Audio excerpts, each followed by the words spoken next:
നമ്മുടെ പ്രഭാത ധ്യാനത്തിനായി തിരുവചനത്തിൽ നിന്നും ഒരു വേദഭാഗം വായിക്കാം. 2 സാമുവേൽ 7-ാം അധ്യായത്തിൻ്റെ 16-ാം വാക്യം.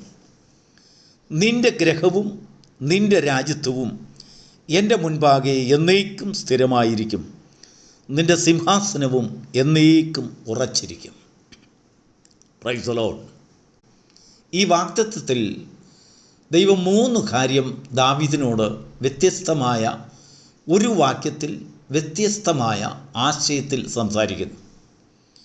1 നിൻ്റെ ഗ്രഹം, 2 നിൻ്റെ രാജ്യത്വം, 3 നിൻ്റെ സിംഹാസനം. ഇത് എല്ലാം എന്നേക്കും സ്ഥിരമായിരിക്കും അല്ലെങ്കിൽ ഉറച്ചിരിക്കും എന്ന് ദൈവം വാഗ്ദത്തം ചെയ്യുകയാണ്. എന്ന് പറഞ്ഞാൽ ഇതിലേതെങ്കിലും ഒന്ന് സ്ഥിരമായില്ല എങ്കിൽ അത് ഉറപ്പുള്ള രാജ്യത്വമല്ല. ആ ഭരണ സംവിധാനത്തിൽ ജനങ്ങൾക്ക് പ്രത്യാശ വയ്ക്കാൻ സാധിക്കുകയില്ല. ഭരിക്കുന്നതായ രാജാവിന് 1 ഗ്രഹമുണ്ടാകണം. ആ ഗ്രഹം മാത്രമല്ല, അവനൊരു രാജ്യത്വം വേണം. ആ രാജ്യത്വം മാത്രമല്ല, ഗ്രഹവും രാജ്യത്വമുള്ളവന് സിംഹാസനം വേണം. എന്താണ് ഇതിൻ്റെ അർത്ഥം? എത്രയോ രാജാക്കന്മാർക്ക് രാജ്യത്വമുണ്ട്, പക്ഷെങ്കിൽ ഗ്രഹമില്ല. ഗ്രഹവും രാജ്യത്വവുമുണ്ട്, പക്ഷെങ്കിൽ സിംഹാസനമില്ല. സിംഹാസനമുണ്ടെങ്കിലും ഉറപ്പില്ല.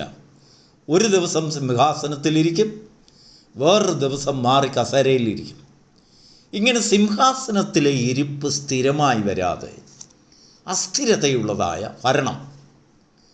നമ്മുടെ ജീവിതത്തിലെ 3 പടികളെക്കുറിച്ചാണ് ദൈവത്തിൻ്റെ ആത്മാവ് ഈ പ്രഭാതത്തിൽ ഈ വാഗ്ദത്തത്തിൽ നിന്ന് എടുത്തു കാണിക്കുന്നത്. നമ്മുടെ ജീവിതം സമ്പൂർണ്ണമാകണമെങ്കിൽ ഈ 3 കാര്യങ്ങൾ, 3 ഘടകങ്ങൾ നമ്മളിൽ പൂർണ്ണമായ രീതിയിൽ സംയോജിതമാകണം. 1 നമ്മുടെ ഗ്രഹം, നമ്മുടെ കുടുംബ ജീവിതം, കുടുംബ പശ്ചാത്തലം, അതിലൊരു സ്ഥിരത ഉണ്ടാകണം. 2ാമത്തെ കാര്യം നമ്മുടെ രാജ്യത്വം എന്ന് പറഞ്ഞാൽ ദൈവം തന്നിരിക്കുന്നതായ വരങ്ങളെ ഒക്കെ അത് ഉൾക്കൊള്ളുവാനുള്ളതായ ഒരു അധികാര പദവി അല്ലെങ്കിൽ ഒരു യോഗ്യത പദവി. അതിനുശേഷം നമുക്കൊരു സിംഹാസനം, നീതിയുടെ ചെങ്കോലുമായി സിംഹാസനസ്ഥനാകുവാൻ ആഗ്രഹിക്കുന്നുണ്ടെങ്കിൽ ആ ആഗ്രഹം ഉറപ്പുള്ള സിംഹാസനത്തിലായിരിക്കണം, ഇളക്കമില്ലാത്തത്. ഇവ 3 അസ്ഥിരമാകുവാൻ പാടില്ല. അത് അല്പകാലത്തേക്കാകുവാൻ പാടില്ല.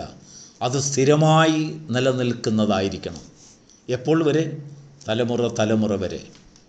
നോക്കൂ, നാഥാൻ പ്രവാചകൻ മുഖാന്തരം ദാവീദിന് കൊടുക്കുന്നതായ ഒരു വലിയ വാഗ്ദത്തത്തിൻ്റെ ചുരുളഴിയാണ് ഈ പ്രഭാതത്തിൽ ദൈവത്തിൻ്റെ ആത്മാവ് നമ്മോട് അത് ചുരുളഴിച്ച് കാണിക്കുകയാണ്. നമ്മുടെ എല്ലാം ജീവിതത്തിൽ നമുക്കൊരു വ്യക്തിത്വമുണ്ട്, പക്ഷെങ്കിൽ കുടുംബജീവിതം ഭദ്രമല്ല. നമുക്ക് കുടുംബമുണ്ട്, പക്ഷെങ്കിൽ ആ കുടുംബത്തിലൊരു രാജ്യത്വമില്ല. നമുക്ക് രാജ്യത്വവും കുടുംബ വാഴ്ചകളും ഒക്കെ ഉണ്ട്, പക്ഷെങ്കിൽ ആ വാഴ്ചയിലൊന്നും നമുക്ക് അധികാരമില്ല. നമ്മുടെ അധികാരം പോയി. ഇന്ന് പറയുന്നത് അതിനെ സഫലീകരിക്കുവാൻ, അതിനെ സാധൂകരിക്കുവാനുള്ളതായ ഒരു അധികാര ശബ്ദം നമ്മുടെ വാക്കുകളിലില്ല. നമ്മുടെ മുൻപിൽ കടന്നു വരുന്നതായ കാര്യങ്ങളെ നീതിബോധത്തോടെ ഉൾക്കൊള്ളുവാനും അതിനെ പരിഹരിക്കുവാനുള്ളതായ ഒരു കഴിവ് നമുക്കില്ല. അങ്ങനെ നമ്മുടെ സിംഹാസനത്തിൽ നമ്മൾ ഇരിക്കുന്നുണ്ടെങ്കിലും ചെങ്കോലിൻ്റെ, നീതിയുള്ള ചെങ്കോലിൻ്റെ അധികാരപത്രം നമ്മുടെ കയ്യിൽ വഹിക്കുവാൻ കഴിയാതെ ആ സിംഹാസനം അസ്ഥിരമായി പോകുന്നു. രാജ്യത്വം നിലനിൽക്കാതെ പോകുന്നു. ഗ്രഹം സ്വസ്ഥതയില്ലാത്തതാകുന്നു. അനേകർക്ക് രാജ്യത്വമുണ്ട്, സിംഹാസനമുണ്ട്, പക്ഷെങ്കിൽ ഗ്രഹത്തിൽ സ്വസ്ഥതയില്ല. ഗ്രഹത്തിൽ അലോക്യങ്ങളാണ്, ബഹളങ്ങളാണ്, പ്രശ്നങ്ങളാണ്. രാജകുടുംബത്തിൽ പ്രത്യേകിച്ച് തർക്കങ്ങൾ എപ്പോഴും. നമ്മുടെ ജീവിതത്തിലെ പല കാര്യങ്ങളും വാഗ്ദത്തമായി ദൈവം നമുക്ക് തരുമ്പോൾ അത് ഉടനെ നമുക്ക് തരുന്നത് എന്ന് നമ്മൾ വിശേഷിപ്പിക്കരുത്. അപ്പോസ്തലനായ പൗലോസ് പറയുന്നത് ഫിലിപ്പിയ ലേഖനം 3-ാം അധ്യായത്തിൻ്റെ 12-ാം വാക്യത്തിൽ താൻ ഇങ്ങനെ പറയുന്നു: ലഭിച്ചു കഴിഞ്ഞു എന്നോ പൂർണ്ണനാക്കപ്പെട്ടെന്നോ അല്ല, ഞാൻ ക്രിസ്തുയേശുവിനാൽ പിടിക്കപ്പെട്ടിരിക്കുന്നത് കൊണ്ട് എനിക്കും അത് പിടിക്കാമോ എന്ന് വെച്ച് ഓടുന്നതേയുള്ളൂ. എന്ന് പറഞ്ഞാൽ ഒരു വലിയ രാജാവ് ചില രാജ്യത്വങ്ങളും അധികാരങ്ങളും ഗ്രഹാവസ്ഥയും ഒക്കെ എനിക്ക് തന്ന് ഈ ഭൂമിയിൽ എന്നെ നിലനിർത്തിയിരിക്കുകയാണ്. അതിൻ്റെ അർത്ഥം അത് നമ്മുടെ സ്വന്തമല്ല, അത് നമുക്ക് സ്ഥിരമായി ലഭിച്ചു എന്നല്ല. എന്നാൽ അത് സ്ഥിരമായി വരേണ്ടതിന് എനിക്കും അതിനെ പിടിക്കാമോ? Praise the Lord. ഇന്ന് നാം വായിച്ചതായ വേദഭാഗത്തിൻ്റെ 7-ാം അധ്യായത്തിൻ്റെ 2 സാമുവേൽ 7-ാം അധ്യായത്തിൻ്റെ 25-ാം വാക്യത്തിലേക്ക് വരുമ്പോൾ, നീ അടിയനെയും അടിയൻ്റെ ഗ്രഹത്തെയും കുറിച്ച് അരുളി ചെയ്ത വചനത്തെ എന്നേക്കും ഉറപ്പാക്കി അരുളപ്പാട് പോലെ എന്നോട് ചെയ്യണമേ. അതെന്തിനാ അങ്ങനെ ഒരു പ്രാർത്ഥന? ദൈവം തന്നിരിക്കുന്ന വാഗ്ദത്തങ്ങളല്ലേ. നമുക്കെല്ലാം ദൈവം പല വാഗ്ദത്തങ്ങൾ തന്നിട്ടുണ്ട്. അതിൻ്റെ അർത്ഥം നമുക്കത് അവകാശമായിരിക്കുന്നില്ല, അവകാശമായി നമ്മുടെ കയ്യിൽ അത് കരസ്ഥമാക്കിയിട്ടില്ല എന്നാണ് തിരുവചനത്തിൽ നിന്ന് നമുക്ക് വെളിവാകുന്നത്. അതിനെന്താണ് ചെയ്യേണ്ടതെന്നറിയാമോ?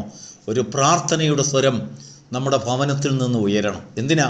നമുക്ക് തന്നിരിക്കുന്ന അധികാരങ്ങൾ, നമുക്ക് തന്നിരിക്കുന്നതായ വാഗ്ദത്തങ്ങൾ നമ്മുടെ ജീവിതത്തിൽ നിറപടിയായി എന്നേക്കും, അല്പകാലത്തേക്കല്ല, ഒരായുസ്സിൽ മാത്രമല്ല, നമ്മുടെ തലമുറയിലേക്കും തലമുറയായി അത് നമ്മുടെ ഭവനത്തിൽ വസിക്കുന്ന ഒരു അധികാരമായി അത് കാണപ്പെടേണ്ടതിന് പൗലോസ് അതാണ് പറയുന്നത്. എനിക്ക് ഒരധികാരത്താൽ ഞാൻ പിടിക്കപ്പെട്ടിരിക്കുകയാണ്. എനിക്ക് പുറമോട്ടോ പിൻപോട്ടോ മുൻപോട്ടോ ഒന്നും പോകാൻ കഴിയില്ല. പക്ഷെങ്കിൽ അതിൻ്റെ അർത്ഥം എനിക്കത് ലഭിച്ചു എന്നല്ല. എന്നെ പിടിച്ചിരിക്കുന്നു, ക്രിസ്തു എന്നെ പിടിച്ചിരിക്കുന്നു, ക്രിസ്തു എന്ന രാജാവ് എന്നെ പിടിച്ചിരിക്കുന്നു, സ്വർഗം എന്ന രാജ്യത്വം എന്നെ പിടിച്ചിരിക്കുന്നു, അവിടുത്തെ സിംഹാസനത്തിൻ്റെ വാഗ്ദത്തങ്ങൾ എനിക്ക് നൽകപ്പെട്ടിരിക്കുന്നു. അതിൻ്റെ അർത്ഥം ഞാൻ സിംഹാസനസ്ഥനായി എന്നല്ല, ഞാൻ ആ സിംഹാസനത്തിൽ ഇരിക്കുന്നു എന്നല്ല. എന്നെ സ്ഥിരമായി അതിൽ ഇരുത്തുവാൻ തക്കതായ ഒരു ശക്തി അതിനങ്ങേപ്പുറത്തുണ്ട്. ആ ശക്തിയാണ് എന്നെ പിടിച്ചിരിക്കുന്നത്. എനിക്കും ആ ശക്തിയെ പിടിക്കാൻ സാധിക്കുമോ? ദൈവത്തിന് മഹത്വം ഉണ്ടാകട്ടെ. പ്രിയപ്പെട്ട ദൈവത്തിൻ്റെ മക്കളെ, ഒരു മനുഷ്യൻ്റെ ജീവിതത്തിൽ ഈ 3 കാര്യങ്ങളുടെ പൂർണ്ണമായ സങ്കലനം അത് ഒത്തുചേരുമ്പോഴാണ് അവൻ്റെ ജീവിതം സമ്പൂർണ്ണമാകുന്നത്, അവൻ്റെ രാജ്യത്വം സമ്പൂർണ്ണമാകുന്നത്, അവൻ്റെ അധികാരം സമ്പൂർണ്ണമാകുന്നത്. ഇല്ല എങ്കിൽ എപ്പോഴും ഒരു കുത്തഴിഞ്ഞ ജീവിതം ഓരോ ഗ്രഹങ്ങളിലും ഉണ്ടാകും. അപ്പൻ പറയുന്നത് അമ്മയ്ക്ക് വിരോധം, അമ്മ പറയുന്നത് അപ്പന് വിരോധം. ഇങ്ങനെ എപ്പോഴും ഒരു സങ്കലനാവസ്ഥയുള്ളതായ, ഒരു സംഘർഷാവസ്ഥ സൃഷ്ടിക്കുന്നതായ, തമ്മിൽ ചേരാത്ത, ഇരുമ്പും കളിമണ്ണും തമ്മിൽ ചേരാതിരിക്കുന്നത് പോലെ തമ്മിൽ ചേരാത്ത അഭിപ്രായങ്ങൾ ഉരുത്തിരിയുന്ന ഗ്രഹമായി അവിടെ കാണപ്പെടും. അങ്ങനെയുള്ളതായ ഗ്രഹത്തിൽ നിന്നുള്ളതായ ഒരു ഭരണം അത് രാജ്യത്വത്തെ സുസ്ഥിരമാക്കുകയില്ല. അങ്ങനെയുള്ള രാജ്യത്വത്തിൽ കുറച്ച് രാജാവെന്ന് നമുക്ക് പേരുണ്ടെങ്കിലും ആ രാജ്യത്വം സിംഹാസനത്തെ ഉറപ്പിക്കുന്നതല്ല. നീതിപൂർണമായ ഒരു ജീവിതം അവിടെ ചെയ്യുവാൻ കഴിയുകയില്ല.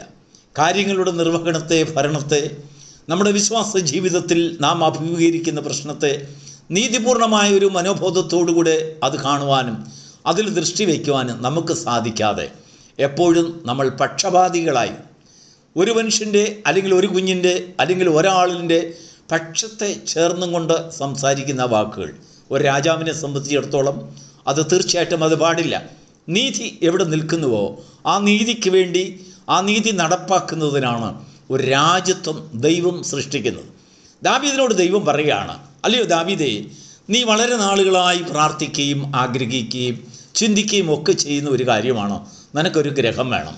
പക്ഷേ ദൈവം അവനോട് പറയുമ്പോൾ അവനോട് പറയുന്നത്, നിനക്കൊരു ഗ്രഹം ഇവിടെ മാത്രമല്ല, ദൈവം കൂടെ നിനക്കൊരു ഗ്രഹം പണിയും. അപ്പോഴാണ് ദാവീദിൻ്റെ ഹൃദയത്തിൽ ഒരാത്മനിയോഗം വന്നത്. അയ്യോ, ഈ ഭൂമിയിൽ വെച്ച് മാത്രമല്ലല്ലോ ദൈവം എനിക്കായി പണിയുന്നതായ ഒരു ഗ്രഹം, ആ ഗ്രഹത്തെക്കുറിച്ചുള്ളൊരു പ്രത്യാശ, ആ ഗ്രഹത്തെക്കുറിച്ച് താൻ ചിന്തിക്കുകയുണ്ടായി. അപ്പോസ്തലനായ പൗലോസ് എബ്രായ സഭയോട് ഈ ഗ്രഹത്തെക്കുറിച്ച് ദൃഷ്ടി വെച്ചതായ പഴയ നിയമ വിശുദ്ധന്മാരെക്കുറിച്ച് പറയുമ്പോൾ അബ്രഹാം മുതൽ താൻ പറഞ്ഞു തുടങ്ങിയാണ്, ദൈവം ശില്പിയായി സൃഷ്ടിച്ചതും മനുഷ്യരുടെ കൈകളാൽ സൃഷ്ടിക്കപ്പെടാത്തതുമായ ഒരു ഗ്രഹത്തെക്കുറിച്ച് പഴയ നിയമ വിശുദ്ധന്മാർക്കൊരു പ്രത്യാശ ഉണ്ടായിരുന്നു, ഒരു ദൃഷ്ടി ഉണ്ടായിരുന്നു. അതേ പ്രത്യാശയുടെ വചനത്താലാണ്, അതേ വാഗ്ദത്തങ്ങളുടെ നിവൃത്തിക്കായിട്ടാണ് ദൈവം ഈ ലോകത്തിൽ നിന്ന് നമ്മെ വിളിച്ച് രാജപുത്രന്മാരാക്കിയിരിക്കുന്നത്. നോക്കൂ, ഈ ഭൂമിയിലെ നമ്മുടെ വിശ്വാസ ജീവിതം 3 കാര്യങ്ങളിൽ ഉറപ്പുള്ള ജീവിതമായിരിക്കണം. ഒന്ന്, ഗ്രഹാന്തരീക്ഷം, കുടുംബ ഭരണം, കുടുംബത്തിലെ സുസ്ഥിരത, കുടുംബത്തിലെ സ്നേഹം, കുടുംബത്തിലെ ആ ആ കരുതൽ, ആ കുടുംബത്തിലെ അല്ലെങ്കിൽ ഒരു ഒത്തൊരുമ, ആ കുടുംബത്തിലെ ഐക്യം, ആ കുടുംബത്തിലെ ദൈവിക ആരാധന, ഇവ മൂന്ന് എല്ലാം കൂടെ ഒന്ന് പൂർണ്ണമായി വരുമ്പോൾ ഒരു പൂർണ്ണതയുള്ള കുടുംബമാകുന്നു. എന്നാൽ അങ്ങനെയുള്ള ഒരു കുടുംബത്തിൽ നിന്ന് ഒരു രാജ്യത്വം ഉണ്ടാകും, ഒരു ഭരണം. അവൻ എവിടെ പോയിരുന്നാലും രാജാവ് വരുന്നു. ഇല്ലായെങ്കിൽ രാജാവ് വേഷം മാറിയവനെ പോലെ ആയിപ്പോവും. നോക്കൂ, ശിംസോൻ്റെ ജീവിതത്തിൽ ദൈവം കൊടുത്തതായ ആത്മാവ്, ആ ശക്തി, ആ വരം അവനിൽ നിന്ന് നഷ്ടപ്പെട്ടപ്പോൾ തിരുവചനത്തിൽ നാം വായിക്കുന്നത് അവൻ സാധാരണ മനുഷ്യനെ പോലെയായി. ദൈവശക്തി നമ്മളിൽ വസിക്കുമ്പോഴാണ് നാം ശക്തിയുള്ള, രാജത്വമുള്ള, അധികാരമുള്ളവരായി നാം കാണപ്പെടുന്നത്. എന്നാൽ സിംഹാസനത്തിൻ്റെ ഉറപ്പോ ദൈവം തരുന്ന അധികാരങ്ങൾ ന്യായമായി, നീതിയായി ഉപയോഗിക്കുന്ന ഒരു രാജാവിന് തുല്യരായിരിക്കണം നമ്മുടെ ജീവിതം. നമ്മുടെ ജീവിതത്തിൽ നീതിപൂർണമായ ഒരു ചിന്താഗതി വേണം. ദൈവത്തോട് നീതി, മനുഷ്യരോട് നീതി, കുടുംബത്തോട് നീതി, കുഞ്ഞുങ്ങളോട് നീതി, സമൂഹത്തോട് നീതി. വിശ്വാസ ജീവിതത്തിൽ സകലത്തും പോകുന്നിടത്തൊക്കെയും നമ്മുടെ വാക്കുകൾ നീതിപൂർണമായിരിക്കണം. അനീതിക്ക് കൂട്ടുനിൽക്കുന്നവരാകരുത്. ഒരു രാജാവ് അനീതിക്ക് കൂട്ടുനിന്നാൽ ആ സിംഹാസനത്തെ ദൈവം മറിച്ചിടും. ഒരു പക്ഷെങ്കിൽ നമ്മുടെ ബലം കൊണ്ടും ജ്ഞാനം കൊണ്ടും ആ സിംഹാസനത്തെ ഉറപ്പിക്കുവാൻ തക്കതായ ചില ക്രമീകരണങ്ങൾ നമ്മൾ ചെയ്തിരുന്നാലും ശരി, കൈതൊടാതെ ഒരു കല്ല് വന്ന് ആ സിംഹാസനത്തെ മറിച്ചിടുന്ന പല അവസ്ഥകളും തിരുവചനത്തിൽ നിന്ന് നമുക്ക് ഗ്രഹിക്കുവാൻ കഴിയും. തിരുവചനത്തിൽ നാം വായിച്ചതായ വേദഭാഗത്തിൻ്റെ അത് ആന്തരികമായി നാം നോക്കുമ്പോൾ 19-ാം വാക്യത്തിൽ ദാവീദ് പറയുകയാണ്, അടിയൻ്റെ ഗ്രഹത്തെക്കുറിച്ചും നീ അരുളി ദീർഘകാലത്തേക്കുള്ള ഒരു ഗ്രഹത്തെക്കുറിച്ച് കർത്താവേ നീ എന്നോട് അരുളി ചെയ്തിരിക്കുന്നുവല്ലോ. അതിനുശേഷം ദാവീദ് പറയുകയാണ്, ഇത് മനുഷ്യർക്ക് ഒരു ഉപദേശമല്ലോ. പെട്ടെന്ന് സകല മനുഷ്യർക്ക് ഉൾക്കൊള്ളുവാൻ കഴിയുന്ന ഒരു ഉപദേശമാണ് ഇത്. എൻ്റെ ജീവിതത്തിലേക്ക് മാത്രമല്ല, സകല ഭൂതലത്തിൽ ദൈവം സ്നേഹിക്കുന്ന മനുഷ്യർക്ക് വേണ്ടി എല്ലാം ഉള്ള ഒരു ഉപദേശമാണ് ഇതെന്ന് ദാവീദ് അതിൽ നിന്നും ആ പ്രവാചകൻ്റെ വാക്കിൽ നിന്ന് ദാവീദ് ഉൾക്കൊള്ളുകയാണ്. ദൈവത്തിൻ്റെ ശബ്ദത്തിൽ നിന്ന്, ആലോചനയിൽ നിന്ന്, വാക്തത്വത്തിൽ നിന്ന് ദാവീദ് ഉൾക്കൊണ്ടതായ കാര്യം, മനസ്സിലാക്കിയതായ രഹസ്യം ഇതെനിക്ക് വേണ്ടി മാത്രമല്ല, സകല മനുഷ്യർക്കും വേണ്ടിയുള്ള ഒരു ഉപദേശമാണ്. അതിനൊരു ഉപദേശ രൂപം ദാവീദ് രാജാവ് കാണുകയുണ്ടായി. അങ്ങനെ താൻ പറയുകയാണ്, ഈ ഭൂമിയിലെ അല്പകാലത്തേക്കുള്ള വാഴ്ചയോ അല്ലെങ്കിൽ താമസമോ സിംഹാസനമോ അല്ല ദൈവം തരുമ്പോൾ നമുക്ക് തരുന്നത് സദാകാലത്തേക്കും ഉറച്ചിരിക്കുന്ന സിംഹാസനം, സദാകാലത്തേക്കുമുള്ളതായ ജീവിതം. നമ്മുടെ കുടുംബം, ഗ്രഹജീവിതം അത് 1-2 ദിവസത്തേക്കുള്ളതല്ല, അല്ലെങ്കിൽ കുറച്ച് ദിവസം കഴിഞ്ഞിട്ട് തല്ലിപ്പിരിയുവാനുള്ള ഒരു കുടുംബ ഗ്രഹാന്തരീക്ഷമല്ല. ഉറച്ചിരിക്കുന്ന കുടുംബാന്തരീക്ഷം, ഉറപ്പുള്ളത്, സദാകാലത്തേക്കും നാം ഉള്ളിടത്തോളം. സദാകാലം എന്ന് പറഞ്ഞാൽ ഈ ഭൂമി ഉള്ളിടത്തോളം എന്നല്ല, നമ്മുടെ അവസാനം വരെയും. ആ സദാകാലം എന്ന് പറയുമ്പോൾ നമ്മുടെ ആയുസ്സിൻ്റെ, അതിനുശേഷം നമ്മുടെ തലമുറകളുടെ ആയുസ്സിൻ്റെ, ഓരോ മനുഷ്യരുടെയും ജീവിതത്തിൻ്റെ അവസാന ഘട്ടത്തെ സദാകാലം എന്ന് വിശേഷിപ്പിക്കാം. നമ്മുടെ ജീവിത അവസാനം വരെ നാം അതിനകത്ത് ദൈവം തരുന്നതായ സന്തോഷത്തിൽ രസിക്കുവാൻ, അല്ലെങ്കിൽ സന്തോഷിക്കുവാൻ, ഉൾക്കൊള്ളുവാൻ, അഭിമാനിക്കുവാൻ തക്കതായ ഒരു പ്രാപ്തിയുള്ള ജീവിതത്തിൻ്റെ സമ്മാനമാണ് ഈ പ്രഭാതത്തിൽ. അങ്ങനെയുള്ള ഒരു വാഗ്ദത്തമാണ് ദൈവം നമുക്ക് തരുന്നത്. ഇങ്ങനെ സുസ്ഥിരതയുള്ള, സദാകാലത്തേക്ക് നിൽക്കുന്നതായ ഒരു ജീവിതം, ഒരു ഗ്രഹം, ഒരു രാജ്യത്വം, ഒരു സിംഹാസനം ലഭിക്കപ്പെടുന്നതിന് വേണ്ടി ഈ പ്രഭാതത്തിലെ വചനം നിങ്ങളെ സഹായിക്കുമാറാകട്ടെ. God bless.